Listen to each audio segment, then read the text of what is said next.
નમસ્કાર મિત્રો, દેશ અને દુનિયાના સુપરફાસ્ટ સમાચારમાં તમારું સ્વાગત છે। ટ્રમ્પના મંત્રીની ભારતને ધમકી।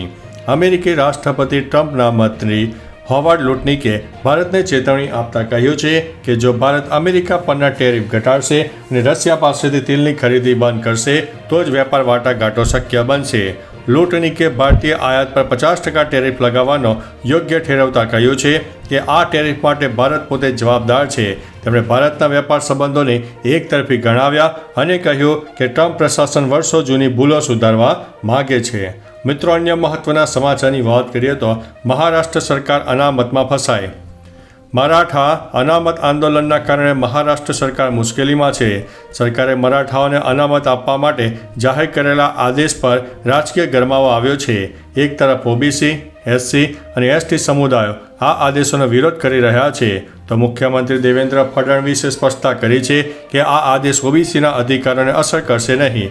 શરદ પવારે સરકાર પર સમાજમાં વિભાજન પેદા કરવાનો આરોપ લગાવ્યો છે।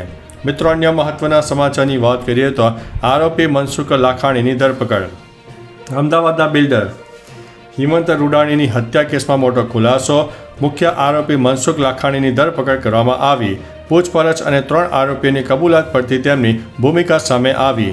2 બિલ્ડરોની જમીન વિવાદ 2024માં ઊભી થઈ હતી, જેમાં હિંમતના પુત્ર ધવલે મનસુખના પુત્ર સામે 1.5 કરોડની છેતરપિંડી અને વિશ્વાસઘાતની ફરિયાદ નોંધાવી।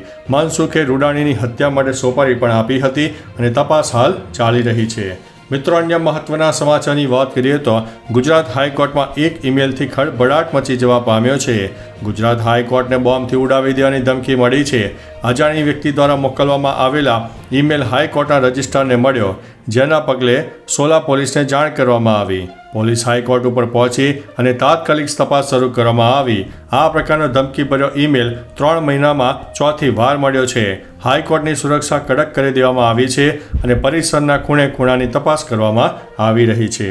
મિત્રો, અન્ય મહત્વના સમાચારની વાત કરીએ તો શાકભાજીના ભાવમાં 150% સુધીનો વધારો।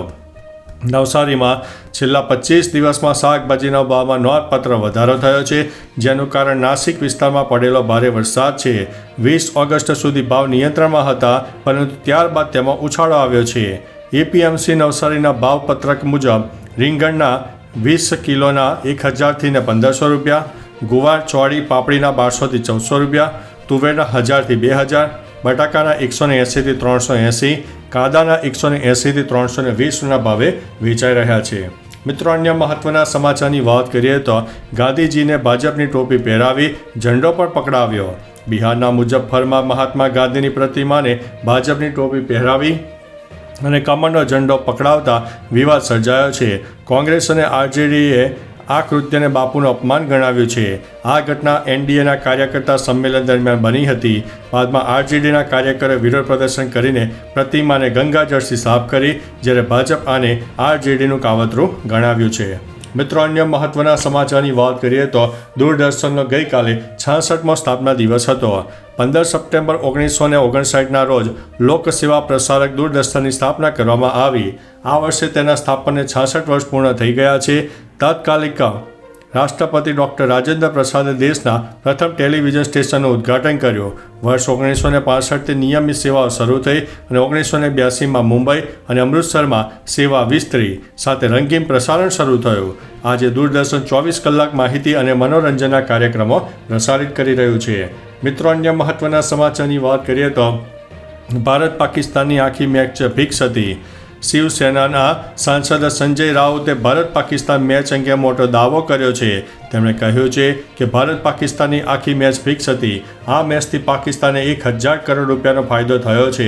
1.5 લાખ કરોડ રૂપિયાનો સટ્ટો લગાવવામાં આવ્યો અને તેમાંથી 50,000 કરોડ રૂપિયા પાકિસ્તાનમાં ગયા। આ પૈસા ફક્ત આતંકવાદમાં જ વાપરવામાં આવશે। ભારત પાકિસ્તાન મેચ આપણી સેના, શહીદો અને મહિલાઓનું અપમાન છે।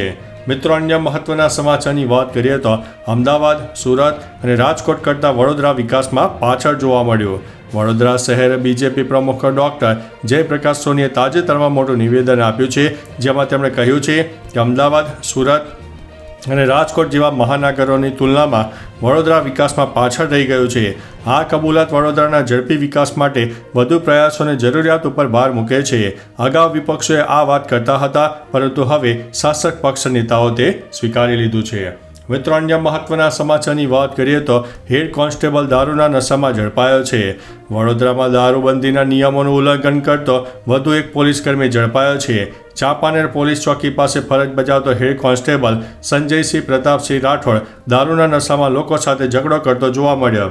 સ્થાનિકોએ આક્ષેપ કર્યો કે તેણે ગંદી ગાળો પણ આપી હતી. પોલીસે તેની ધરપકડ કરી છે અને તપાસ કરતાં તે નશામાં હોવાનું બહાર આવ્યું છે. મિત્રો, અન્ય મહત્વના સમાચારની વાત કરીએ તો અમિત શાહ કરશે રાજકોટની મુલાકાત.